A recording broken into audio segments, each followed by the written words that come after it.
Muy buenos días, estimados amigos. Bienvenido a el primer capítulo de este gran podcast. Nuestro invitado el día de hoy es José Garrido. Hola, Bienvenido, José. muchas gracias por la invitación. José Garrido es estudiante de Ingeniería Civil Industrial, también un hombre muy deportista que ahí nos va a estar dando algunos consejos de deportes. Nos va a contar también cómo ha sido su vida universitaria, donde también estaremos compartiendo experiencias acerca de su experiencia y también de la mía. Y por último también mencionar que José es un emprendedor, tiene un emprendimiento de zapatillas llamado Sneakers Addiction, así que ahí lo invitamos a que lo sigan en Instagram y en Facebook.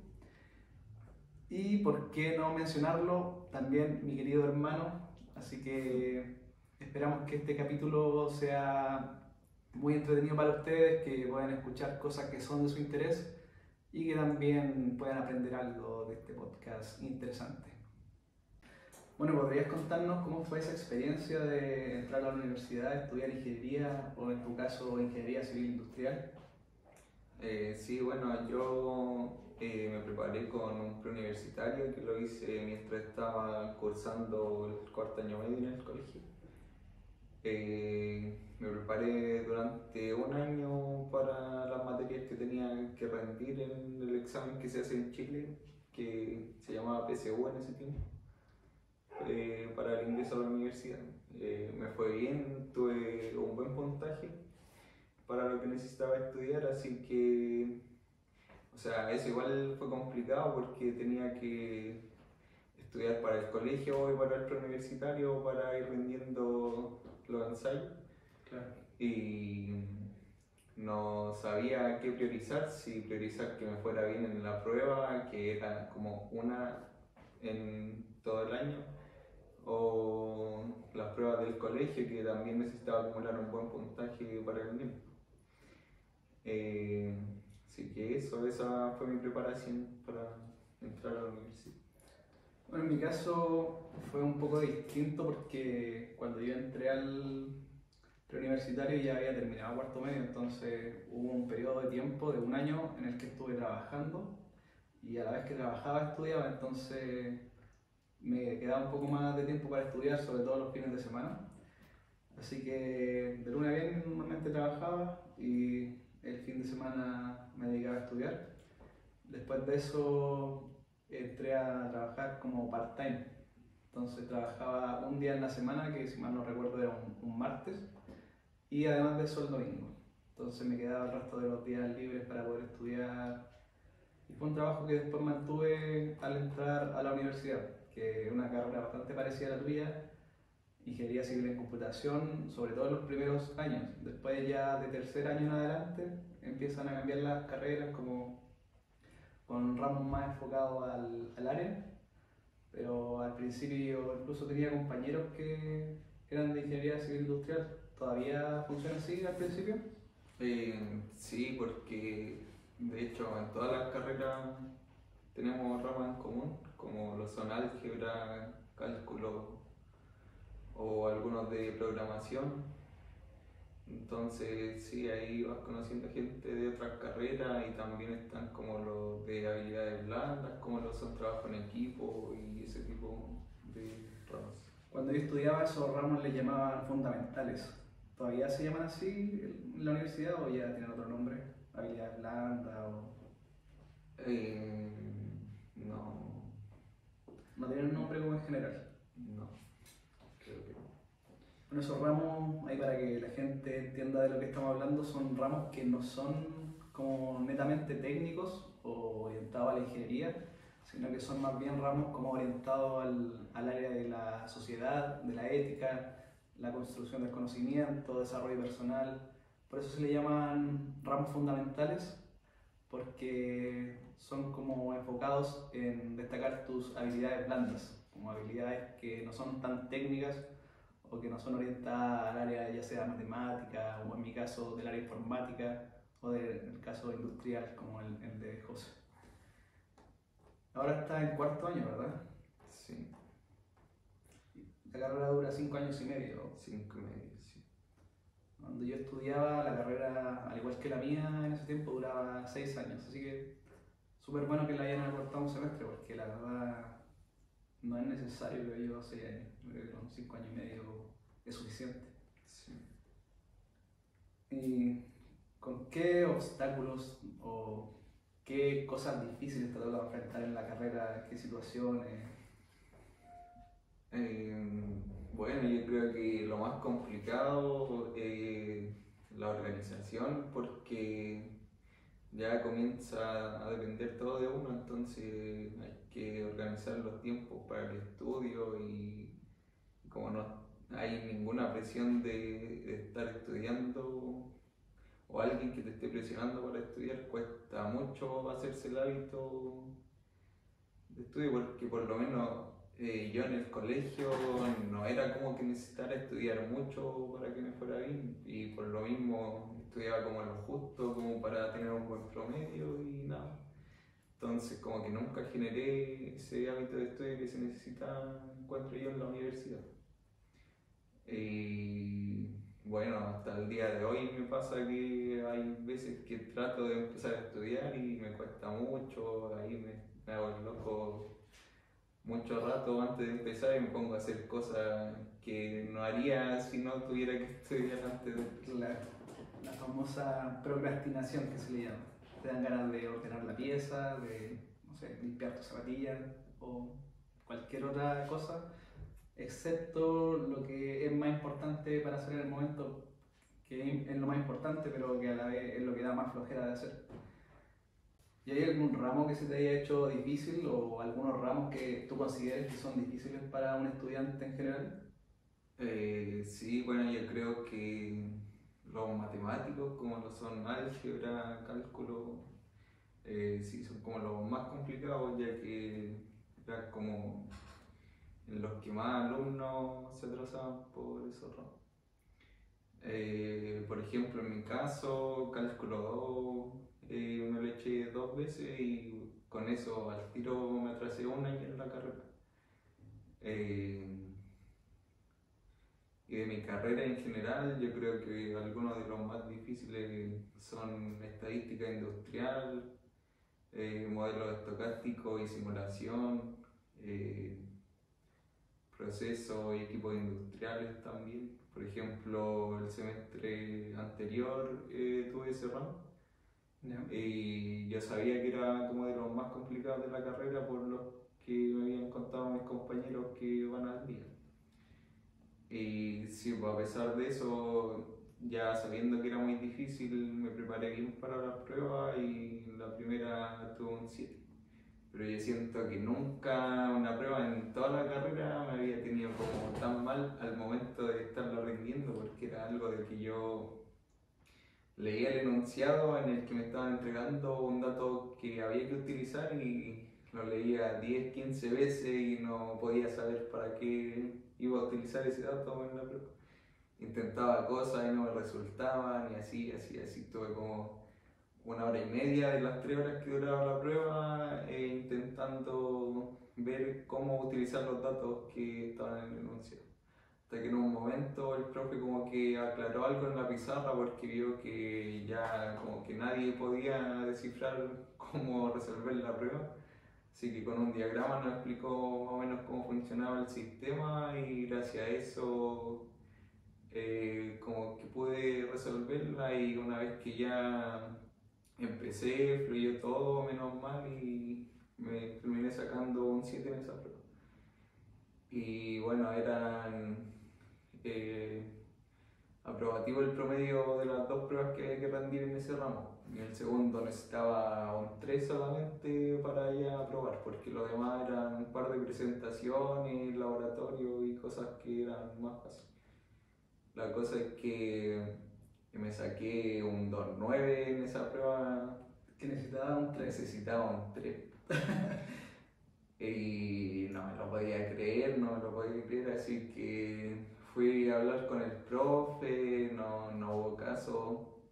Me dijo que tenía que ir a rendir examen y yo le dije que sentía que sí tenía los conocimientos, pero que por los enunciados que entregaba como que no, al final uno se enredaba y no podía resolver la prueba. Y no, y aparte que yo organicé como muy mal el cómo desarrollar la prueba, ya que empecé por un ejercicio que valía 5 décimas, pensando en que iba a estar como fácil de resolver y en que necesitaba poca nota. Y gasté más de una hora en ese ejercicio que al final más encima como que no me salió. No tuve ni un puntaje de ese y cuando empecé a hacer el que valía unos 3 puntos, como que no me alcanzó el tiempo para resolverlo completo y por eso no pude llegar como a la nota que necesitaba. Y el profesor en esa prueba puso el puntaje que tenía cada pregunta como Sí, parte del enunciado. sí, estaba en el encabezado el puntaje de cada pregunta, por eso empecé así y como te digo, cuando empecé con el segundo ya me quedaba como una hora y media aproximadamente de tiempo y en pensarlo y cómo resolverlo y todo, al final no me alcanzó para terminar. Y haciendo solo ese ya obtenía un 4 y al final no alcancé a llegar ni al 3. Claro, a mí una vez me pasó en una prueba de probabilidad y estadística que el profesor no puso el puntaje de cada pregunta en el enunciado. Entonces, cuando el puntaje no está, se asume que todas las preguntas tienen el mismo puntaje. Entonces yo empecé a hacer la prueba en orden. Y en el primer ejercicio, la prueba era de una hora y media. El primer ejercicio me demoré como una hora, porque también lo entendí mal, y no me resultó. Y los otros dos ejercicios, no recuerdo bien si eran dos o tres más, me quedó media hora para hacerlo y alcancé a resolver uno de esos tres. Y entregué la prueba y después cuando nos dieron el resultado resulta que no todos los ejercicios tenían el mismo puntaje, pero el profe no le puso qué puntaje tenía cada ejercicio y el primero, que fue el que más tiempo le dediqué, era el que tenía puntaje más bajo y que se hacía de una manera más sencilla de como yo lo estaba haciendo y no tuve nada de puntaje en ese ejercicio y me fue muy mal en esa prueba, me saqué un 2.5, una nota como esa. Y tuve que al final del semestre volver a darla, te daban la oportunidad de repetir una de las pruebas si es que te había ido mal. Y por suerte pude repetir esa prueba y al final pude pasar ese ramo que dentro de todo era un ramo que me gustaba harto, de hecho me había preparado harto para esa prueba, pero son cosas que pasan a veces en las pruebas, que no depende solo de tu conocimiento, sino que de la manera como tú abordas la prueba.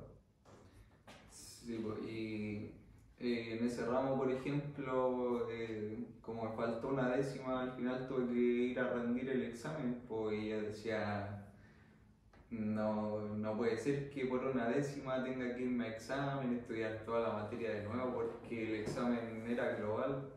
Y yo encontraba que sí tenía los conocimientos como para aprobar y no quedarme 2 semanas más estudiando el ramo en vez de haber salido antes de vacaciones. Y sí, pues ahí tuve que ir a rendir el examen y ya igual estaba como agotado de estudiar, así que como que repasé lo que había estudiado antes para la última prueba y menos mal que estudié harto un ejercicio que fue el que salió en el examen y gracias a eso también me pude sacar un 7 en el examen y ahí pasé el ramo todo bien, menos mal. En el caso mío de la carrera de Ingeniería Civil en Computación, también pasaba mucho eso de que los ramos que se consideran más difíciles están al principio de la carrera, los primeros 2 años sobre todo. De hecho, eso marca mucho la cantidad de alumnos que ingresan a la carrera versus la cantidad de alumnos que se mantienen en tercer año. De hecho, en la carrera, cuando yo ingresé, entramos 66. Y en segundo año ya se habían ido cerca de 20 alumnos, ya sea por cambio de carrera o porque no le había gustado. Pero a esa altura todavía nadie se echaba la carrera por echarse 3 ramos. Pero después de que terminó el tercer semestre, se fueron como unos 15 alumnos más, porque se echaron ya sea álgebra por tercera vez o introducción a la programación por tercera vez, y así hubo muchos caídos. El tema que yo recuerdo que cuando entramos a tercero en la carrera, quedaba la mitad de las personas que habían ingresado. Y de hecho, después en el camino siguieron cayendo personas y terminamos la carrera de esa generación 15 personas. Entonces son carreras que desde mi punto de vista no son fáciles, no tanto por el contenido, que tampoco me parece nada de fácil, pero sí porque es muy difícil mantener un ritmo de estudio, mantener las horas que hay que dedicarle a cada ramo, porque tú sabes que los ramos tienen algo que se llama créditos, Sí. que son la cantidad de horas que hay que dedicarle a cada ramo, y hay ramos que requieren de muchas horas y es muy difícil que uno como un joven de 18, 19 años se autocontrole para dedicarle toda esa cantidad de horas que hay que dedicarle al estudio, siendo que tiene mil otras distracciones, ya sea si te gusta salir a carretear, si estás pololeando, si te gusta el deporte. Son muchas las distracciones, el tiempo que tienes fuera de las clases es como muy libre, entonces cuesta mucho como enfocarse y tener el objetivo claro de que tienes que estudiar esa hora que corresponde y darle con todo. A mí me pasó el segundo año de la universidad que aparte de que tenía una situación que me bajoneó un poco, me costaba mucho enfocarme en estudiar en la carrera, dejaba todo para última hora. Había pruebas que tenía que dar, supongamos a las 8:30 de la mañana un lunes, y me ponía a estudiar el domingo a las 6 de la tarde, pensando que con eso iba a poder salvar algo y al final me daba cuenta que no era así, que iba a requerir por lo menos, no sé, unas 40 horas de estudio y me iba a costar y me iba a dar la prueba. Entonces, yo creo que ese es como el mayor obstáculo para un estudiante que está recién ingresando a una carrera, más que aprender realmente, es dedicarle el tiempo que hay que dedicarle a cada ramo que hay que estudiar. Entonces, como consejo ahí para la gente que nos está viendo y que quiere entrar a estudiar cualquier carrera que sea compleja, como una ingeniería o medicina quizás, hay que enfocarse desde el principio, estudiar las horas que corresponde estudiar, no mirar ningún ramo a huevo, como se dice, y intentar darlo todo desde el principio, porque es la única manera de sacar una carrera al día como corresponde, que en el caso de, al menos de lo que yo conozco de ingeniería civil industrial y de ingeniería civil de computación y varias otras carreras, es muy extraño que algún alumno saque una carrera 100% al día en una universidad tradicional. Es muy difícil, son casos excepcionales. Pero bueno, eh, ¿has tenido alguna situación chistosa o alguna situación incómoda que te haya tocado vivir en la universidad? Sí, antes de eso quería mencionar algo sobre lo que tú estabas diciendo. Por ejemplo, en mi carrera es como en la que más ingresan alumnos a estudiar, comparado con la otra ingeniería. Por lo menos en mi generación fuimos aproximadamente 120 y como tú lo decías ya en el segundo año quedamos aproximadamente 80 y de los que iban al día eran aproximadamente 20. Y, y ahí con el tiempo, por distintas causales, fuimos quedando menos y yo creo que ahora quedamos unos 60 aproximadamente. En cuarto año, la mitad. Sí, por ahí. Sí, bueno, en cuanto a una situación chistosa, la que más recuerdo fue una vez que había dormido mal la noche anterior y tenía una ventana como de 2 horas entre clases. Y me quedé dormido en la entrada de la universidad en el pasto porque en ese momento que me fui a recostarme no andaba como mucha gente por ahí cerca. Y me apoyé en la mochila, me relajé, me quedé dormido y después empezaron a llegar compañeros y todos me vieron ahí en la entrada durmiendo arriba de mi mochila. ¿Y ninguno estaba contigo en ese momento como para contestar? ¿Estaba solo? Sí, justo estaba solo en ese momento. A mí, en mi caso, bueno, ahí los compañeros que estuvieron conmigo ese año, Fernando, el Diego, el Felo, Felipe, se van a acordar de esta, ¿cómo así decirlo?, situación incómoda que me tocó vivir por mi culpa con un profesor. Lo que pasa es que teníamos un ramo, si no me equivoco era el tercero de la universidad, que era un ramo considerado difícil, no tanto por el contenido, el ramo se llama diseño de software, sino que más que por el contenido, por el profesor que hacía el ramo, que era un profesor súper exigente, de hecho tenía como una fama de ser como no tan justo en algunas situaciones dentro de la universidad, por los alumnos lo consideraban así. Y el primer día de clases de ese ramo, llegó el profesor simpático, llegó buena onda, decía bromas, y todos nos reíamos, y como, qué agradable sujeto, como el meme. Y todo bien. Y en segundo, el semestre anterior, yo había tenido clases de física y el otro ramo que había tenido, si no me equivoco, era algoritmos y estructuras de datos, con profesores que eran mucho más livianos de sangre, por así decirlo, más simpáticos, decíamos bromas. No había ningún problema si es que un profe tiraba una broma en clase, uno responde algo chistoso, siempre y cuando fuera con el respeto debido, no había ningún problema con eso. Ahí un saludo para el profe Milton, si es que llega a ver esto en alguna ocasión, y para el profe Rodrigo también, que es profe de algoritmo. Bueno, en fin, había una buena relación con el profe de física, todo bien, nos reíamos, el profe de algoritmo también, de hecho en una clase de algoritmo, no me recuerdo si la clase era de algoritmos o de estructuras computacionales discretas, era algo así, pero tenía mucha matemática discreta. Y yo en ese tiempo hacía clases particulares de matemáticas. Y justo se dio la coincidencia que yo estaba enseñando raíces. Y el profe estaba haciendo en la pizarra un problema con raíces. Y no le resultaba. Y yo, mientras él intentaba hacerlo, lo hice en mi cuaderno y me resultó. Y yo le intenté explicar más de 2 veces cómo hacerlo y no me entendía. Entonces yo me paré, le pedí el plumón y le hice yo en la pizarra. Entonces teníamos ese nivel de confianza, no había ningún problema, y el profe, en vez de enojarse o molestarse, como que bien, me dijo, bien. Entonces yo iba como con esa mentalidad al siguiente semestre, de que podía ser una relación similar. Pero resulta que este nuevo profesor, o sea, nuevo para mí, comenta que en sus ramos, que eran del área de ingeniería de software, normalmente les va mejor a las mujeres que a los hombres en el ramo. Y se le ocurre preguntarle al resto de la clase por qué él creía eso. Y ahí se me vino a la cabeza una idea pésima y se me ocurrió decirle, porque el profe es lacho. ¿Por qué creían ustedes que Claro, era así? ¿por qué creíamos nosotros que a las mujeres le iba mejor que a los hombres en ese ramo?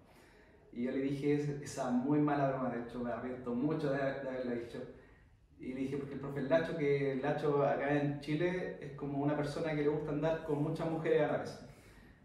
Y y bueno, todo el curso muriéndose de la risa, mis compañeros que estaban al lado ahí, me acuerdo que estaba el Fernando, el Diego, se reían mucho del chiste, y claro, si había salido un chiste chistoso. Pero chistoso para los alumnos. Sí. El profesor no lo escuchó. Entonces como que tenía una risa incómoda porque todos se estaban riendo, pero él no sabía de qué. Y no me escuchó y dijo, ¿sabes que no escuché el chiste? Y todos seguían riéndose. Y el Fernando, que estaba al lado mío, ahí un saludo para el Fernando, me decía, bueno, no lo digáis, no lo repitáis, di otra cosa. Y yo no hallaba qué decir, porque si decía otra cosa, todos mis compañeros que ya se estaban riendo se iban a dar cuenta y nos faltaba el que iba a decir como, no dijo eso. Sí. Y si le decía lo que realmente había dicho, podía tener consecuencias, porque fue como ya dije, una pésima broma. Y no me quedó otra opción que decírselo. Así que le dije, no, profe, lo que dije fue que el profe es lacho. Y le cambió la cara de una manera. Me imagino. Sí, se enojó mucho, me llamó la atención, obviamente, me dijo que eso no podía ocurrir, que él podía aceptar una broma así, pero quizás en otro contexto, en los pasillos de la universidad donde estuviéramos solos, pero no en una clase donde él era el profesor, nosotros los alumnos, y se enojó mucho. Y para más remate, me dijo que era una muy mala broma, como una pésima broma, que no era chistosa. Y a mí no se me ocurre mejor idea que decirle, pero todos se rieron, como desafiándolo. Y mi compañero de al lado, mi amigo, como que se tomaba la cara y pensaba, no, este weón la está cagando ya, se echó el ramo, se echó la carrera, se echó todo y yo por dentro, puta que esta situación pase luego, ya, yo no quería que siguiera. Y bueno, en fin, quedó ahí el tema, ya no, ya le dije, sí, profe, perdón, sí, fue una broma inadecuada. Y después de eso, se hizo la clase normal, obviamente cambió el aire en la sala por el resto de la hora de clase. Y después pasó un rato y terminó la clase. Y se dio la coincidencia que me encontré con el profesor de física del semestre anterior. Y le conté la situación y se tomaba la cabeza. Y decía, pero ¿cómo? Y sobre todo ese profesor, me dijo, y lo conocía. Sí. Sobre todo ese profesor. Así que yo le aconsejo que vaya a su oficina, quizás no hoy porque las cosas están como muy calientes todavía. Claro. Y converse con él, le explique la situación, le diga el ambiente que nosotros tuvimos la clase anterior y que eso te motivó a decir esa broma y quizás no fue la broma más adecuada. Y así lo hice. Me parece que fui el mismo día pero más tarde. Y ahí conversé con él, le pedí la disculpa del tema y esa fue como la situación que más recuerdo que me haya marcado, que fue como incómoda en la universidad. Y de hecho me hice ahí famoso en mi generación y una generación antes y una generación después por haber dicho esa broma. Y no, fue pésima. Bueno, después de eso tuve más ramos con ese profesor y yo era bien participativo en clase y al profe le gustaba eso. Y los últimos años de carrera, no sé por qué razón, este profesor como que cambió de actitud, como que ya no tenía la misma actitud que tenía antes, se puso incluso a estudiar acerca de yoga, como a meditar, bajó harto de peso, se empezó a dejar barba y cambió mucho. Entonces, algunos compañeros como que le creían, otros no, pero yo encuentro que cambió bastante y me lo topé incluso varias veces después de terminar la universidad y conversábamos, me preguntaba dónde estaba trabajando, le contaba. Este profe vivió harto tiempo fuera del país, así que sabía hablar bien inglés y me preguntaba si en el trabajo donde yo estaba hablábamos inglés o no, cosas por el estilo. O sea, después de eso fue como algo que marcó, yo creo que a mí nunca se me va a olvidar y probablemente a él tampoco, porque no creo que le haya pasado algo así. Pero bueno, fue una situación que no se la recomiendo a nadie, nunca le hagan una broma de ese tipo a un profesor, quizás una broma más ligera dependiendo de la personalidad que tenga el profesor, pero ese tipo de bromas no son aceptables y de hecho, si el profesor se pone pesado, te pueden echar de la universidad por una broma así. Bueno, cambiando un poco el tema, como comentamos hace un rato, José también se dedica a un emprendimiento de zapatillas llamado Sneakers Addiction. Así que, ¿cómo se llama tu página en Instagram? Sneakeraddiction.cl. Ya. Así que vamos a estar hablando un ratito de emprendimientos. ¿Podrías contarnos de qué se trata tu emprendimiento? Sí, bueno, mi emprendimiento ha ido variando harto con el tiempo, o sea, siempre enfocado en las zapatillas o sneakers. Eh, pero he tenido que irme reinventando porque siempre se va acabando como el buen momento del negocio por el que está pasando.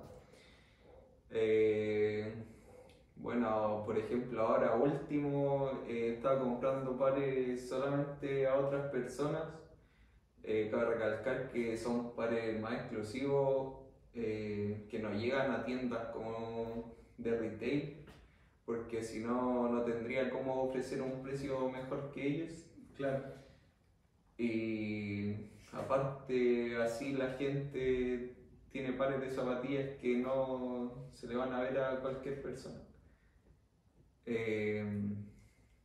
También hay que decir que es todo original y Para eso tuve que averiguar mucho cómo importar zapatillas a Chile, de dónde podía encontrar proveedores para vender todo original, traer ropa también. Y ahí de a poco se fue dando y pude, gracias a GOT, que es una página de Estados Unidos de reventa, tipo marketplace, que cualquiera puede publicar sus pares y cualquiera puede comprar también. De todo el mundo. Sí, de todo el mundo. Pero ahí se puede utilizar, por ejemplo, casillas en Estados Unidos, que es como una dirección en la que te van llegando tus productos y después te lo importan al país que corresponde. Eh, ¿Este es el único emprendimiento que tienes actualmente o que has tenido? ¿O has tenido algún otro? sí, he tenido otros, por ejemplo, hace como 2 o 3 años empecé a entrenar calistenia y estuve bien enfocado en eso harto tiempo, así que se me ocurrió la idea de hacer unas barras que se pueden anclar a la pared para hacer ejercicio. Esta se puede poner en 3 posiciones para hacer ejercicios como lo son las dominadas o las paralelas para trabajar distintos tipos de músculos. Y ahí le comenté la idea a mi papá y como siempre apoyando y la realizamos. Compré una soldadora con una plata que tenía y mi papá aprendió a soldar a prueba y error y hasta que nos salieron las barritas y ahí igual vendimos varias de esas justo cuando empezó la pandemia del COVID, que no se podía salir a entrenar a cualquier parte, entonces era ideal tener algo en la casa. Y como se anclaba a la pared, se ponía a tener bajo techo también para el invierno, así que muy bueno. Bueno, excelente. Bueno, en mi caso también empecé un emprendimiento cuando estaba en la universidad y fue algo bastante orientado como a mis gustos. Acá en Curicó, en la Alameda hay un sector que es de juegos y se me ocurrió copiar una idea prácticamente que vi en Molina, que era de una señora que tenía una cama elástica, que era como para arrendarla para que los niños jueguen y también arrendarla para cumpleaños o eventos infantiles.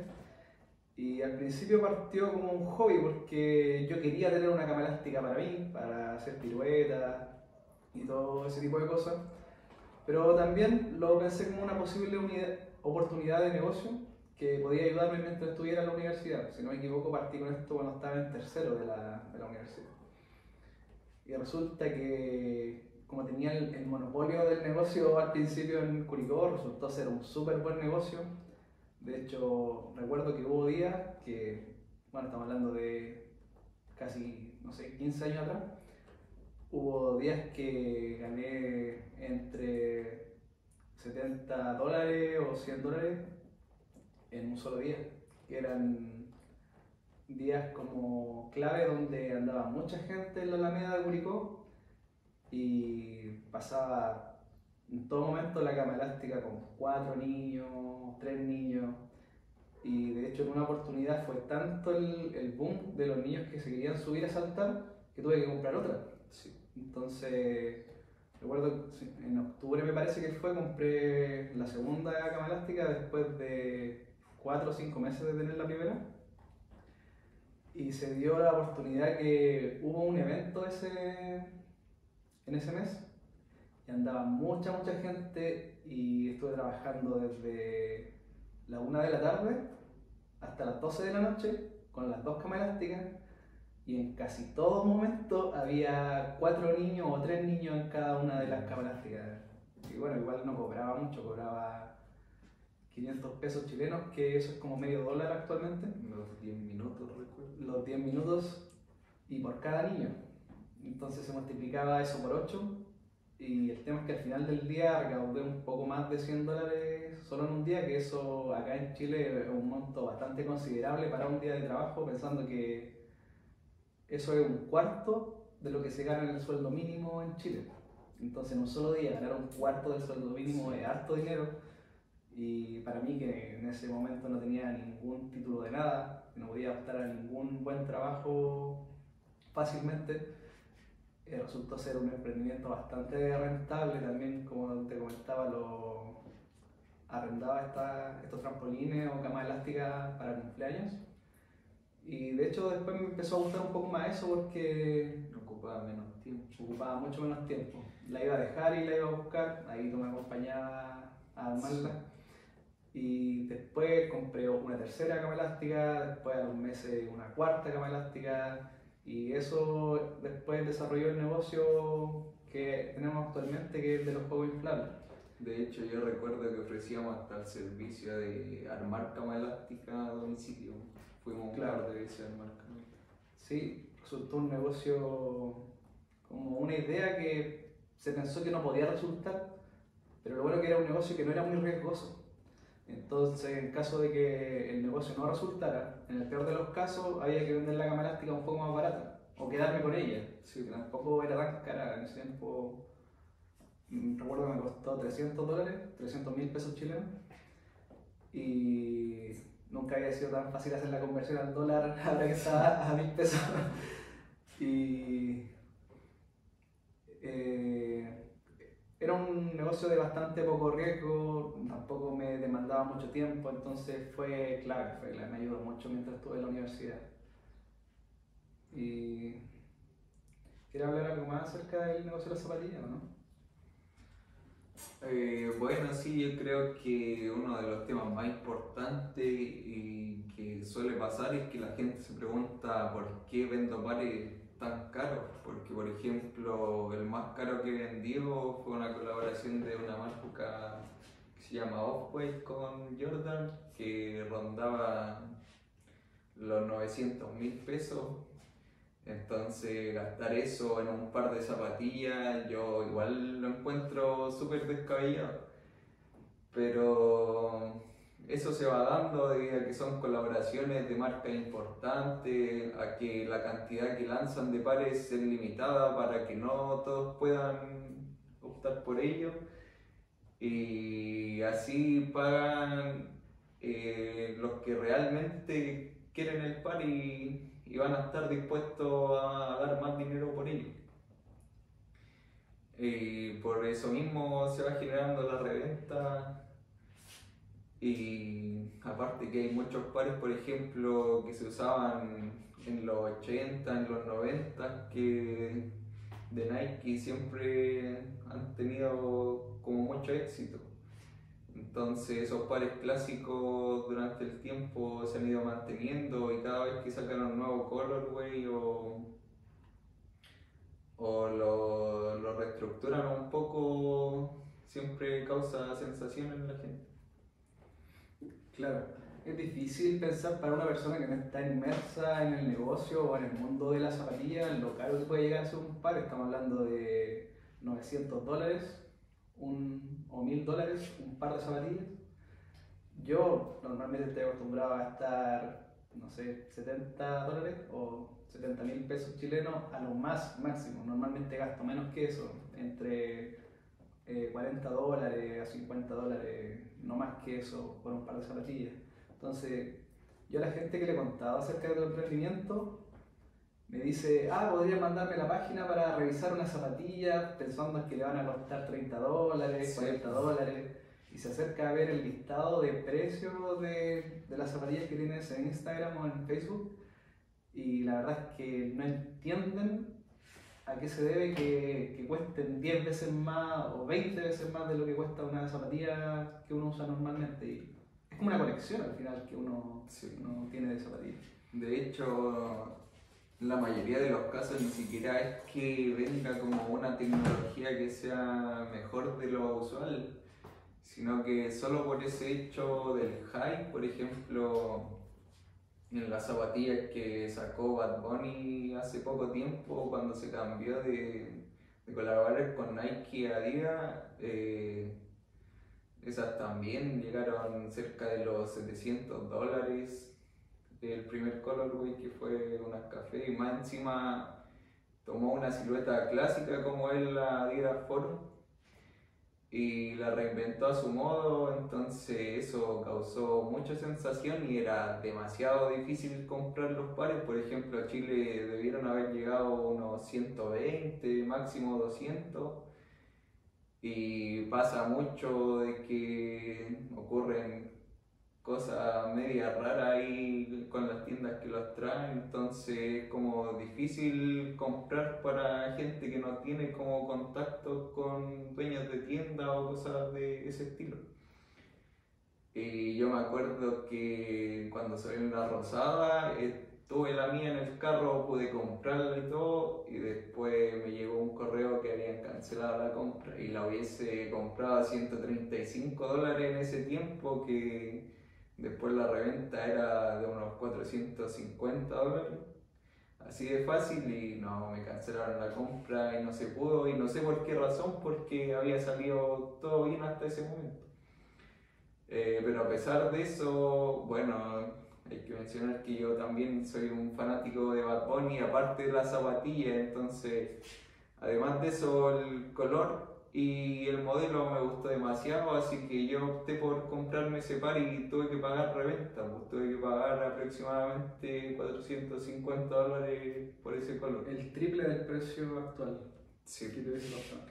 Y con el tiempo de repente encontré pares baratos o otra gente me vendía sus pares, y de hecho ha sido uno de los que más se ha repetido últimamente, de los más caros y que se venden a pesar de eso rápido, porque mucha gente lo está buscando. Y además de las zapatillas y ese negocio que comentaste de las barras, ¿tú inviertes dinero de alguna otra manera o solo lo inviertes en tus negocios? Bueno, yo creo que lo otro es en ropa, que igual está como muy relacionado con eso. Claro. De marcas que también ojalá no se vean muy frecuentemente en Chile, o por lo menos intentar traerla a precios no tan desorbitados como las tiendas de retail, que lo hacen como con marcas Lacoste, Tommy Hilfiger o Champion, y esas marcas que hace unos años no se veían en Chile. Eh, pero no me he querido arriesgar más allá de eso, por miedo más que nada que no vaya a funcionar algún otro negocio, o porque igual dinero que ha costado recaudar, así que prefiero no arriesgarlo mientras siga funcionando esto. Claro. Y bueno, ahí para comentarle a la gente que está buscando quizás formas de invertir su dinero, no saben qué hacerlo, quizás acá en Chile hace poco, bueno, no tan poco, pero hace unos meses atrás se retiraron los dineros de los 10%, donde mucha gente se compró un auto nuevo, algunos otros compraron casa, y hay gente que todavía tiene dinero guardado y no sabe cómo, en qué invertirlo. Y como sabemos, en Latinoamérica, en Chile, en el mundo en general también, hay una inflación súper grande que hace que si tú tienes el dinero guardado en tu casa o en el banco sin que te genere intereses, estás perdiendo mucho dinero. Sí, se valoriza. Sí, claro. Entonces, ahí para la gente, un consejo que si quiere emprender en algún negocio, que lo intente, quizás que no arriesgue todos sus ahorros, sino que parta de a poco. Y otra forma también que pueden usar para no perder su dinero, que es algo que yo suelo hacer cuando no quiero arriesgar, es invertir en depósitos a plazo, que dado que ahora la inversión está, perdón, la inflación está más alta, los depósitos a plazo también están más altos. De hecho, están entregando una tasa de un 0,8, que eso es como 20 veces más de lo que entregaban antes de la pandemia. Entonces, si bien no es una tasa tan alta, no te va a volver millonario invirtiendo en depósitos a plazos para nada, pero sí te ayuda a que tu dinero resista un poco más a la inflación. Y bueno, obviamente también comprar propiedades siempre ha sido un tema que te permite a ti ayudarte a sobrevivir a la inflación, pero ya estamos hablando de palabras mayores. O sea, comprar un terreno, una tierra o una casa ya no es algo tan sencillo para cualquier persona. Entonces, esos son como los consejos que podríamos darle, porque normalmente si uno quiere partir en un negocio, tiene las ganas, el negocio que uno quiere hacer, le gusta, le llama la atención, existen probabilidades bastante altas de que te pueda ir bien, pero siempre antes hay que intentar medir el riesgo para que no vayas a invertirlo todo y quedarte sin nada. ¿Alguna otra cosa que quieras comentar de esto? Sí, como consejo, por lo menos para mí y para Hernán, yo creo que también, la mayoría de las veces en los negocios que hemos invertido han sido relacionados con temas que nos apasionan. Por ejemplo, a mí la zapatilla, desde que estaba en octavo básico, primero medio, ya me gustaban demasiado y quería tener muchos pares. De hecho, a esa edad yo ya soñaba teniendo una colección gigante de pares. Eh, o no sé, siempre me ha gustado mucho jugar fútbol y ahora quise intentar comprando calcetas antideslizantes porque vi que era una necesidad al momento de jugar porque se genera mucho roce con los zapatos de fútbol, así que intenté con eso y ahí vamos a ver cómo sale. Por ejemplo, el tema de la calistenia, igual como le mencionaba antes, estaba demasiado adentrado en eso y ahí fue también cuando se me ocurrió comenzar a construir barras para venderle a mis amigos o conocidos. De hecho, las vendí todas en mi ciudad, las que alcancé a hacer. Claro. Un tema que me acordé que quería comentar, de hecho, era un tema que tenía pensado hablar en este podcast, acerca de la lotería. Que hay gente que cuando tiene dinero, no sé si llamarle invertir, pero al menos gasta harto en comprar cartones de lotería. Y yo lo conozco de cerca porque cuando estuve el último año antes de salir de la universidad, trabajé en un local donde, aparte de vender cigarros, tabaco, cosas por el estilo, vendían cartones de lotería. Las principales loterías de Chile, que son muy similares a las loterías de otros países de Latinoamérica o de Estados Unidos. Y llegaba mucha gente a comprar cartones de lotería, y no solo uno, sino que había gente que compraba de 15, de 20 y no tenían un costo menor. Acá en Chile cuestan $1,50 aproximadamente, de hecho ahora deben estar a $2, que son 2.000 pesos chilenos.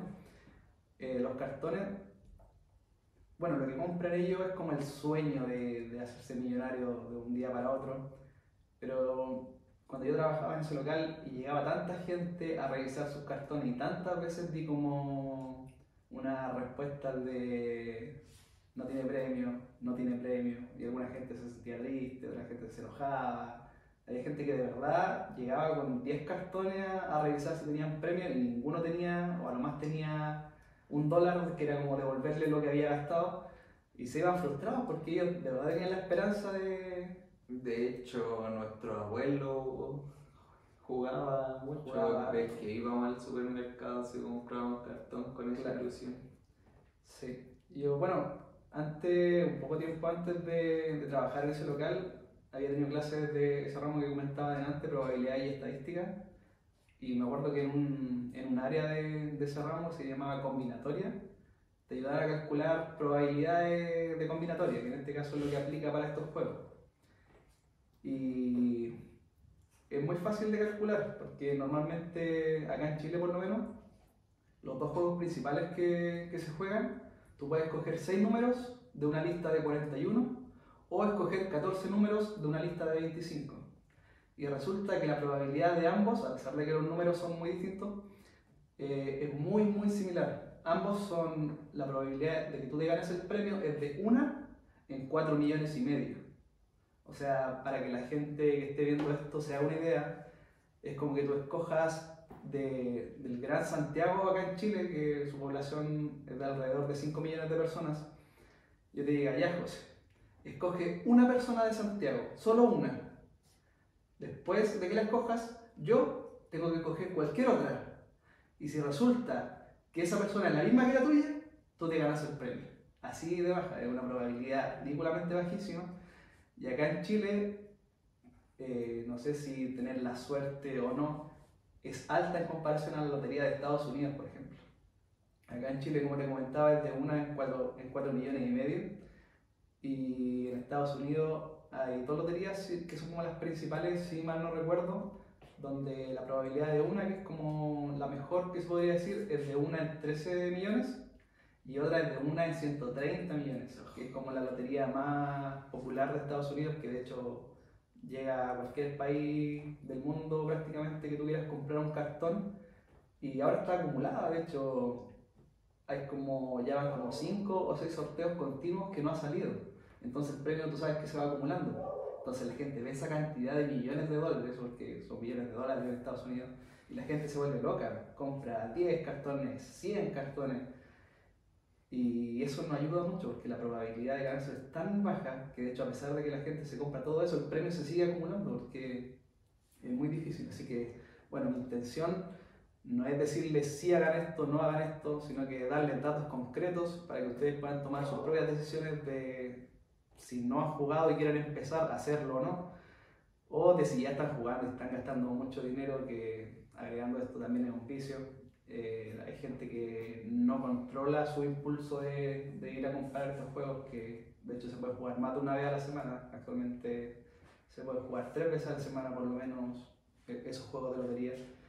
Y hay gente que gasta mucho dinero. De hecho, al local donde yo trabajaba llegaba gente muy humilde, como de bajos recursos también.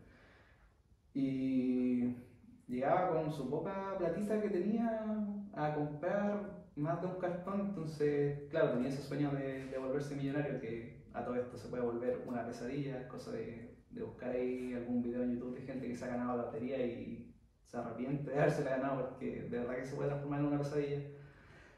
Pero es algo, yo creo que es difícil de controlar para la gente que ya está como muy metida en el tema, que se genera como una adicción ahí o una patología psicológica, no lo sé. Sí, de hecho, hablando sobre eso, últimamente han estado muy de moda las apuestas deportivas, sobre todo en lo que es el fútbol. Bueno, yo hace poco quise probar suerte y me metí a Culver, que es como la más conocida, a intentar y estuve, o sea, yo desde el principio dije, ya, yo sé que esto a lo mejor no puede ser una buena inversión, lo más probable es que no, porque el sistema está hecho para que uno la menor parte de las veces pierda, o sea, la menor parte de las veces gane. Claro, Entonces, estaba claro de que no podía jugar toda mi plata y que si es que lo iba a hacer tenía que ser inteligentemente, así que ahí lo intenté. Le aposté a partidos que según yo eran como fáciles de ganar, onda por ejemplo que el Chelsea era el primero en la tabla y jugaba contra el último y le apostaba que iba a ganar el Chelsea y 2 o 3 partidos más de ese tipo. Y pasaba que el Chelsea empataba con el último de la tabla y perdía toda mi apuesta, pues, y como según yo era segura, igual tiraba, no sé, unos 10.000 pesos, que serían $10 aproximadamente. Eh, y de lo que me di cuenta durante el tiempo que estuve jugando era que te tiene pendiente a los partidos que tú le apostaste. Por ejemplo, yo tenía que estudiar y ahí tenía en otra pestaña abierta el partido en vivo para ver si hacía un gol el equipo que le aposté, para ver si le sacaron una tarjeta amarilla al jugador que le aposté. Entonces al final me di cuenta que no era algo sano y por ejemplo ya yo tengo un compañero que lleva jugando harto tiempo y que hace poco se ganó 1 millón. Pero yo creo que para haber llegado a ese millón de a poco habrá perdido unos 500.000 aprox. claro, y es bastante probable que los otros 500.000 que le quedaron de ganancia los pierda a lo largo del tiempo, porque como sabemos, estos procesos están muy estudiados por matemáticos y estadísticos muy cabezones, se podría decir, que saben cómo calcular bien esas probabilidades. Entonces siempre el favor va a estar para la empresa, o sea, rara vez va a ser para un cliente.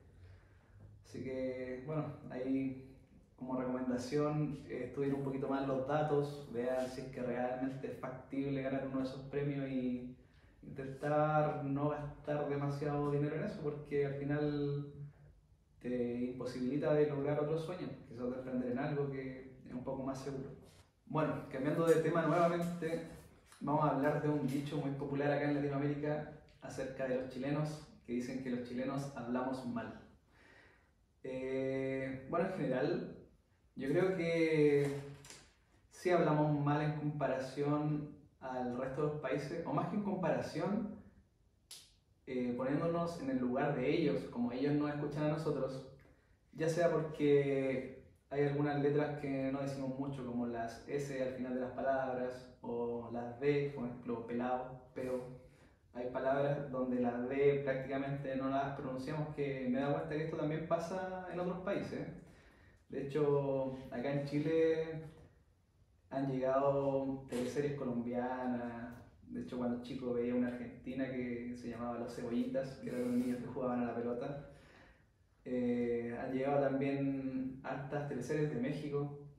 Entonces, como que nosotros los chilenos sí estamos familiarizados con otros acentos de Latinoamérica o de España, incluso también llega mucha televisión en español de España, pero no así de Chile hacia afuera. De hecho, yo tengo en mente, sé que en Machos, esa teleserie, llegó a España y a varios países de Latinoamérica, pero en España la pasaron a español de España.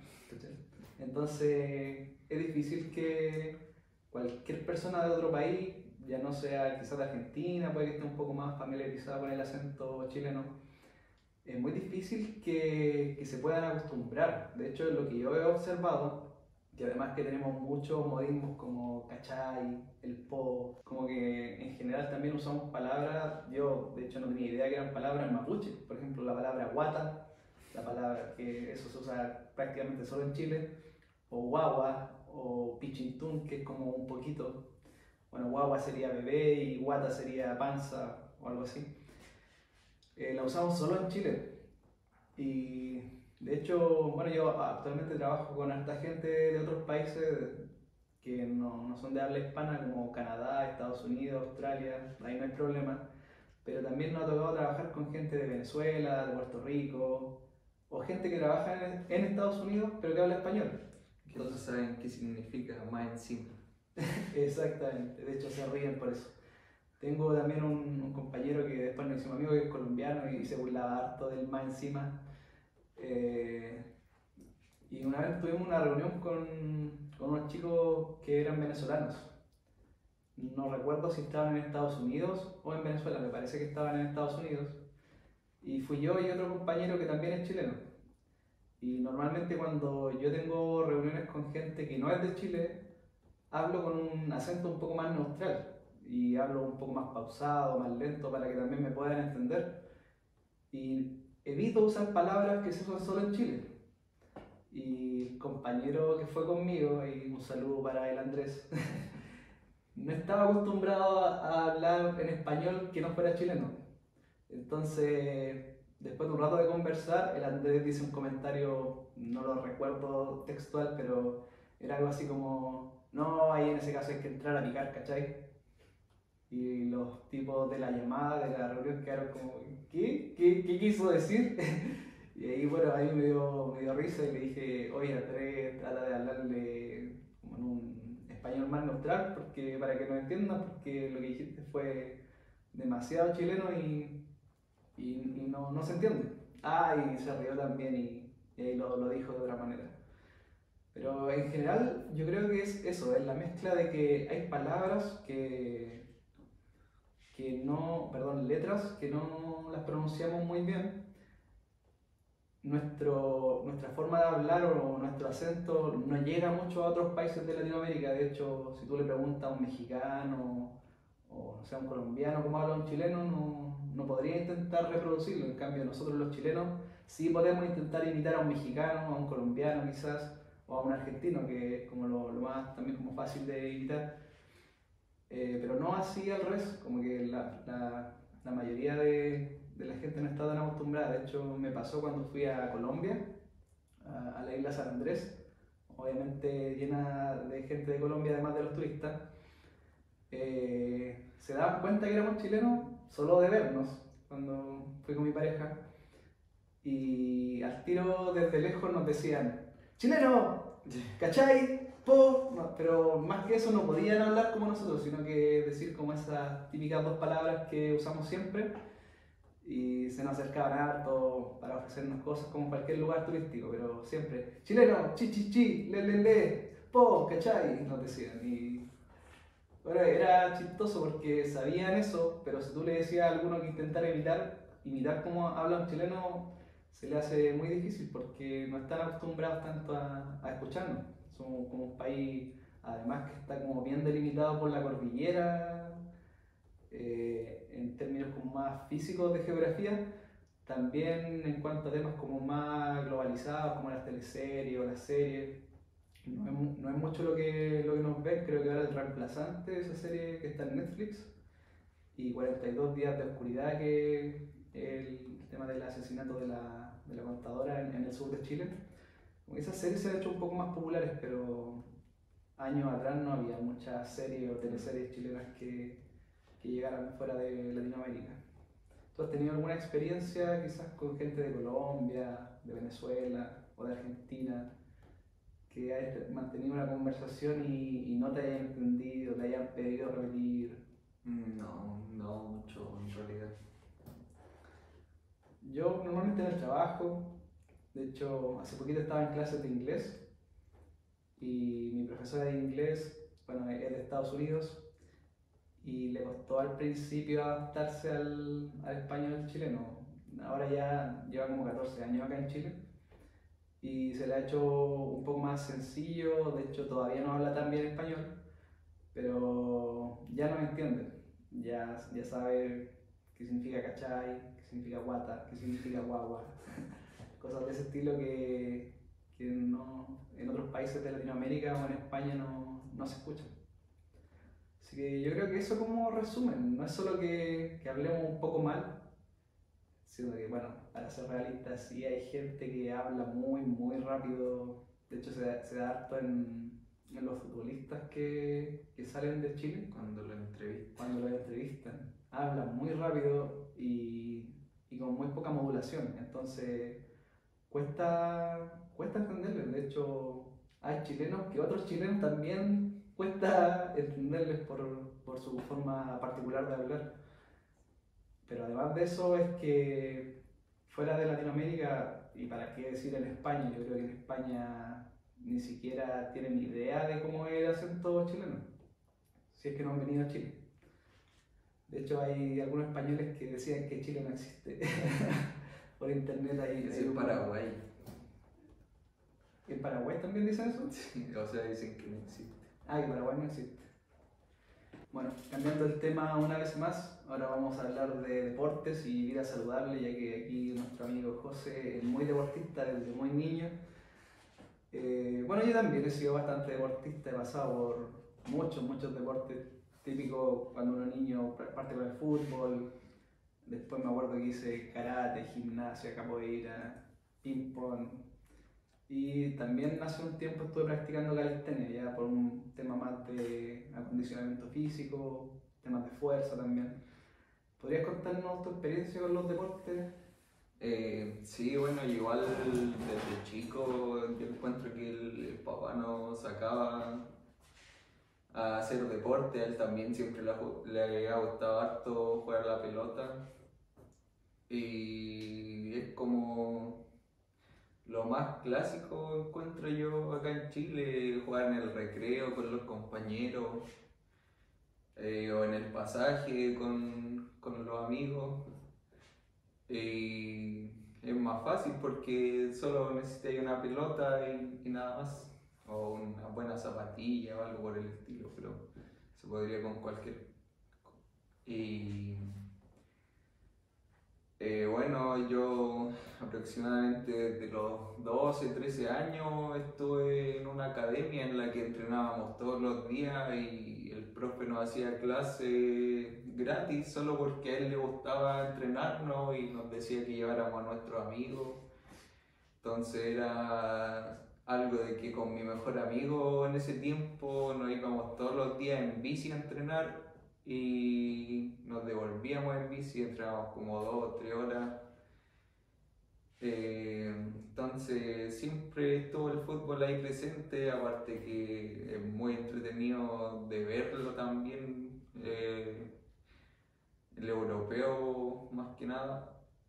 Y yo creo que siempre nos han como inculcado ser de algún equipo, así como, no sé, de la U de Chile o de Colo Colo desde niños. Fue una pasión que nos han entregado otros familiares.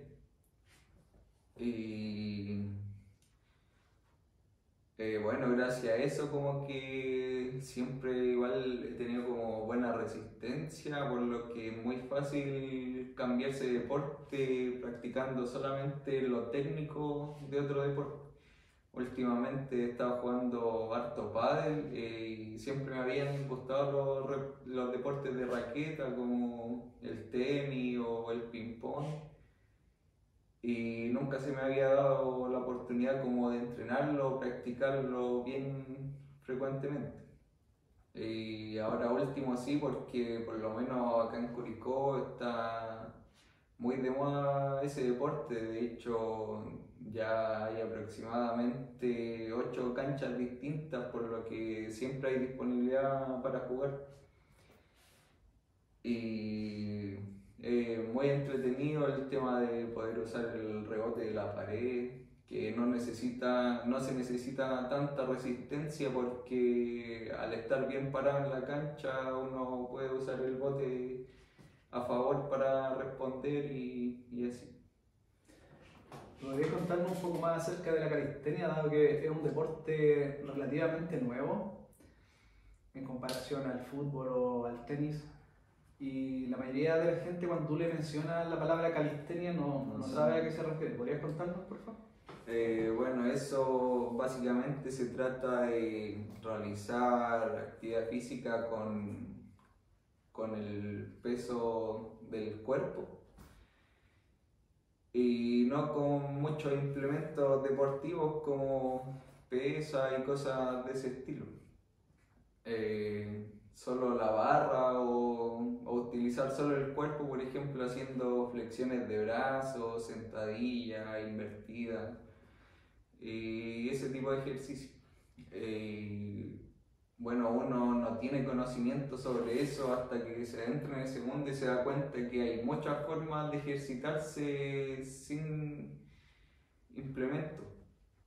Eh, y aparte, por ejemplo, hacer barra es de los ejercicios que uno trabaja grandes grupos musculares al mismo tiempo, entonces es como de lo más efectivo también. Lo malo sí es que es muy fácil lesionarse si es que uno no calienta como corresponde, si no estira o elonga como corresponde, así que con eso, con ese tema hay que tener harto cuidado. Claro.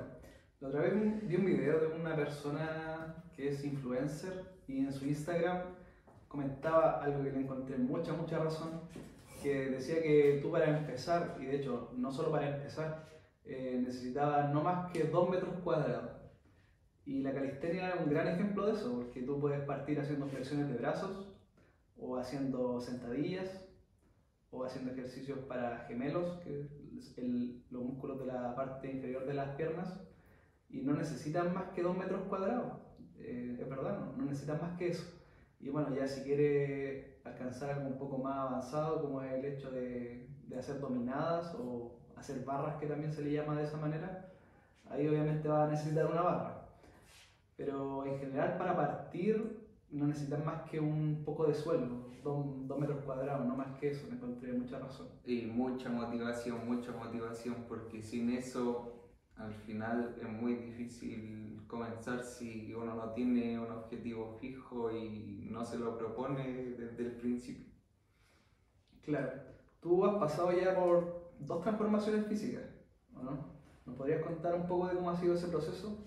Sí, bueno, una de las primeras que yo encuentro que fue la más importante fue cuando era más chico, a los 14 años aprox.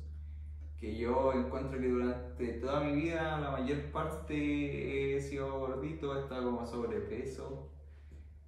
Y como empecé a entrenar todos los días, como 5 días a la semana o 6, bajé de peso muy rápido. De hecho, hasta no comía como corresponde de repente, así que más fácil se me hizo y para mí igual fue como un gran cambio porque la gente, tú lo quieras o no, te juzga por tu físico, entonces era como de pasar de estar gordito a que te molestaran por eso, a llamar la atención solo por el hecho de estar más flaco. Y bueno, el segundo fue ya ahora hace como unos 3 años aprox, que nuevamente estaba gordito y decidí ponerme a entrenar. Y bueno, con unos amigos nomás dijimos, vamos, empecemos a ir a las barras que están a la baja del cerro y se hizo súper frecuente. De hecho, hasta el día de hoy entrenamos los cuatro cuando podemos juntarnos porque estudiamos todos en distintas ciudades, pero cada uno sigue entrenando en la suya, pero siempre utilizando la calistenia sin tener que pagar un gimnasio, sin necesitar muchos implementos. Y ese fue uno de los mayores cambios que yo he notado porque bajé unos 6 kilos aproximadamente y me cambió demasiado el cuerpo. Nunca había tenido como un abdomen marcado, o el grosor de los brazos también aumentó harto. Y era algo de que entrenábamos unas 3 o 4 veces a la semana porque obviamente había que descansar cuando teníamos todo el cuerpo dolorido. Y así, ahí cuando empezó la pandemia ya costó un poco más seguir entrenando, seguir con la motivación ahí solo en la casa y ahí ya de nuevo volvimos a lo de siempre, pero ahora últimamente he seguido jugando fútbol y harto pádel, así que yo creo que quemo demasiadas calorías al día, por lo que al estar comiendo lo mismo de siempre no he subido de peso nuevamente. Así que ahora vamos a empezar a entrenar para ponernos bien para el verano. Sí. Bueno, en mi caso también he pasado por dos transformaciones físicas, de hecho ahora estoy necesitando una tercera. La primera fue, recuerdo cerca de los también 14 años, una situación muy similar a la tuya. Fue cuando empecé a entrenar gimnasia artística, la que hace Tomás González actualmente. Y fue un cambio también impresionante de pasar de ser un niño también gordito con exceso de peso a tener unos brazos gruesos, marcados. También, de hecho, a esa edad crecí también mucho deporte, fue un cambio bastante impactante. De hecho, ahí para que la gente que nos está escuchando se motive a hacer deporte, no es necesario hacer los 7 días de la semana, no es necesario hacer 2 horas diarias.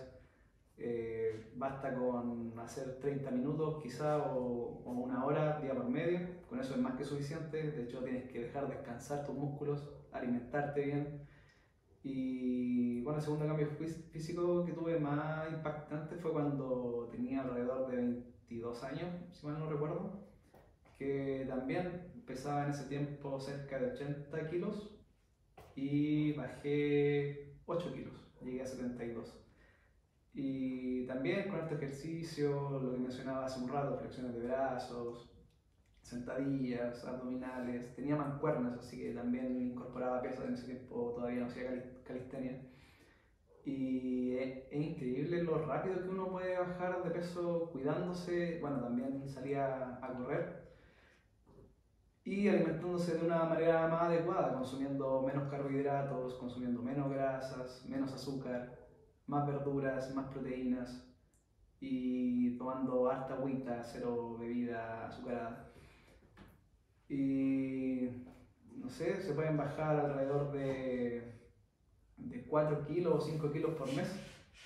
Y lo ideal es perder grasa, no perder masa muscular. Entonces tampoco es bueno bajar demasiado rápido para intentar no perder masa muscular. Y bueno, hace unos años atrás, recuerdo cuando, un poquito antes de ir a la isla de San Andrés, hicimos un desafío, ahí también motiva a la gente, que funciona súper bien. Hicimos un desafío con, al principio iba a ser con dos amigos que también eran compañeros de trabajo, y al final se incorporaron dos personas más y terminamos siendo 5 personas. Y apostamos dinero. Cada uno puso $30, 30.000 pesos chilenos, y al cabo de 3 meses la persona que bajara más de peso, en cuanto a un porcentaje, eso sí, para que fuera más justo, se llevaba el premio total. Y fue muy, muy entretenido, muy interesante. Saqué segundo lugar. Ahí un saludo para el Pancho que sacó el primer lugar. Si llega a ver esto en algún momento, bajó en esos 3 meses 13,5 kilos. Harto. Harto. Yo bajé 8 y estaba bastante gordito. De hecho, estaba pesando cerca en ese momento casi 90 kilos y bajé a 82.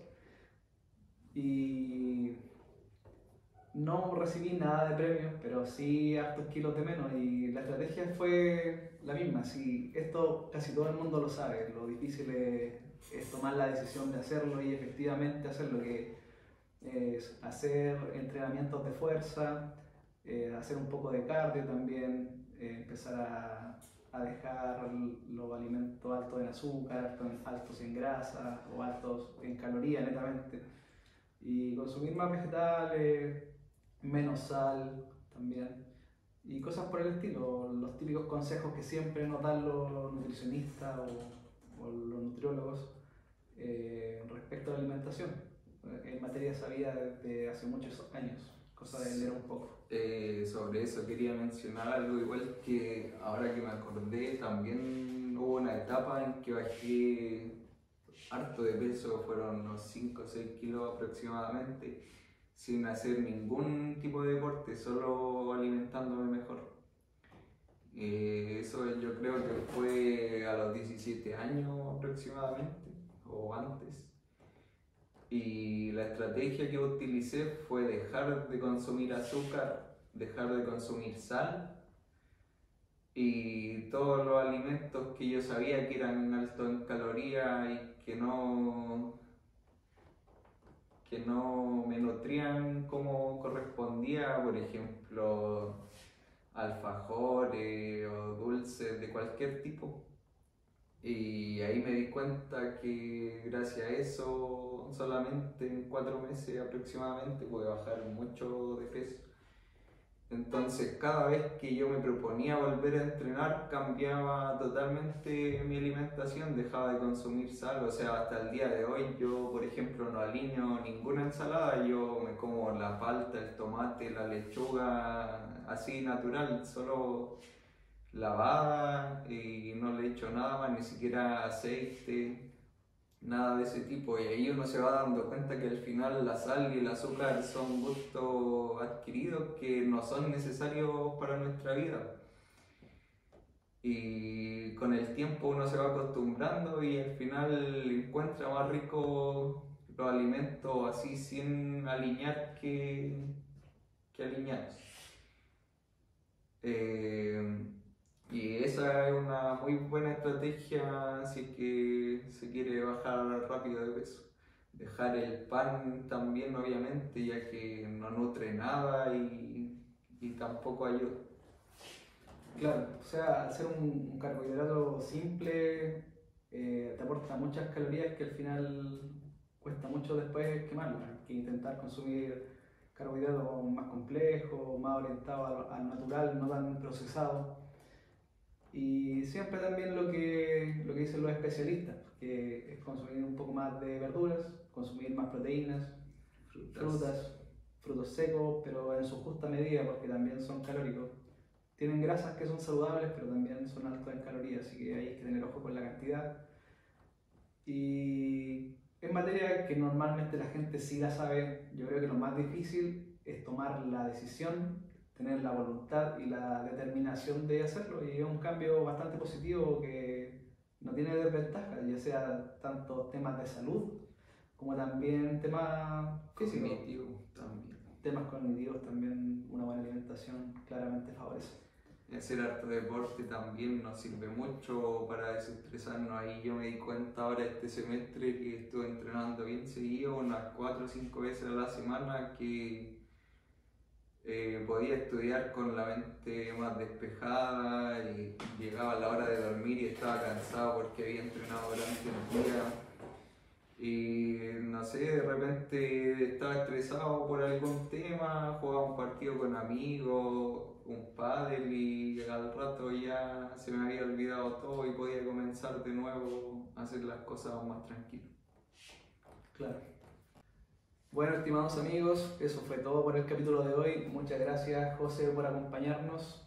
Muchas gracias a ti por la invitación, lo pasamos muy bien, buenos recuerdos.